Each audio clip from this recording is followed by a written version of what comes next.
In this video, I will show you how you can change your Riot ID or your League of Legends username for free.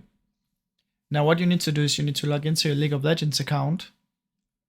Once you're in here, you're going to go to the store button. And in here you should see a little button here that says account.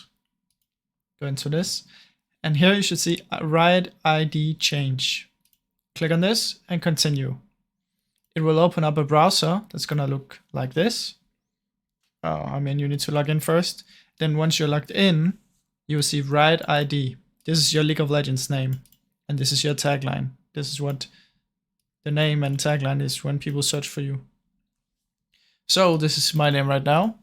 I can type something else. And I can change it for free. You can only do it every 90 days. So you need to make sure you choose a name that you actually want. Make sure there's no misspellings. Once you've changed it, you cannot do it again until after 90 days. But really, it's that simple, and that's how you do it, guys. Thanks for watching.